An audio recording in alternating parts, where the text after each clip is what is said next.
Alhamdulillahirabbil alamin wa bihi nasta'in wa ala umuri dunya waddin wassalatu wassalamu ala asyrafil anbiya'i wal mursalin wa ala alihi wa sahbihi ajmain, amma ba'du. Pertama-tama dan yang paling utama, marilah kita panjatkan puji serta syukur kehadiran Allah Subhanahu wa taala. Salawat beserta salam kita panjatkan kepada habibana wa syafi'ina wa maulana Muhammadin sallallahu alaihi wasallam. Para sahabat muslim yang berbahagia, ibadah iktikaf memenerhap hati di bulan suci Ramadan yang sebagaimana pernah dijelaskan dalam dalil surah Al-A'rad ayat 28 yang berbunyi seperti berikut. A'udzubillahi minasyaitonir rajim. Bismillahirrahmanirrahim. Allazina amanu wa tatma'innu bizikrillah. Ala bizikrillahi tatma'inul qulub.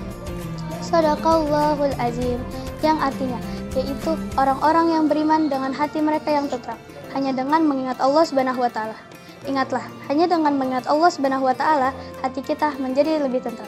Quran surah Al-A'rad ayat 28. Dalam bulan suci Ramadan, kegiatan kita untuk merehab hati dengan memperbanyak zikir sangatlah terbuka lebar, khususnya di 10 hari terakhir yaitu ibadah iktikaf.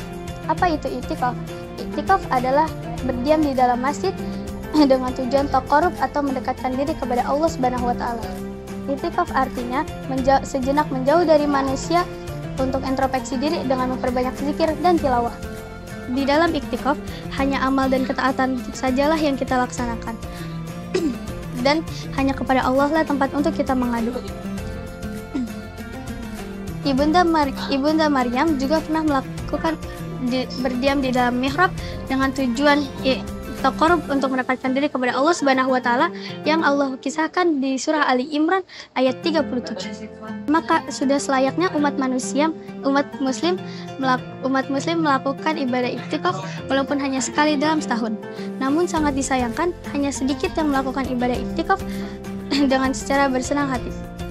Profesor Dr. Wahbah Az-Zuhaili pernah mengkaryakan di dalam karyanya yang berjudul Al-Fiqhu Al-Islami wa Akilatuhu yang dikutip dalam perkataan Zuhari, yakni sesungguhnya sungguh mengherankan kenapa umat muslim hanya sedikit yang melakukan ibadah iktikaf, padahal Rasulullah Shallallahu alaihi wasallam saja tidak pernah meninggalkan ibadah iktikaf walau semenjak dia tinggal di Madinah sehingga Allah mewafatkannya.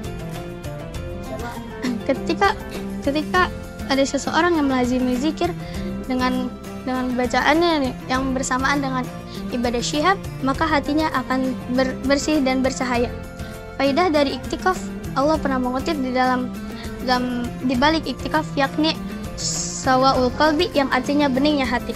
Yang seperti yang pernah dikatakan di dalam Al-Kawas, yakni ada 5 perkara untuk obat penenang hati, yakni membaca Al-Quran dengan tadabbur, perut yang kosong, qiyamul lail, berkeluh kesah kepada Allah Subhanahu wa taala di waktu sahur, dan terakhir bermajlis dengan orang-orang yang soleh. Kelima hal itu akan didapatkan ketika kita menjalani ibadah iktikaf di bulan suci Ramadan. Segitu saja dari saya, kurang lebihnya mohon maaf. Sebelum saya tutup, ada sedikit informasi dari saya, yakni untuk kalian yang ingin melanjutkan ke jenjang SMP, SMA, dan MTS maupun aliyah, Pondok Pesantren Modern Gaza Al-Islami telah membuka penerimaan santri baru untuk kalian yang ingin melanjutkan ke jenjang yang selanjutnya. Segitu saja dari saya. Ketika ada kata yang kurang dari saya, itu datangnya dari diri saya, dan ketika ada kata yang baik, itu datangnya dari Allah. Sekian dari saya. Wassalamualaikum warahmatullahi wabarakatuh.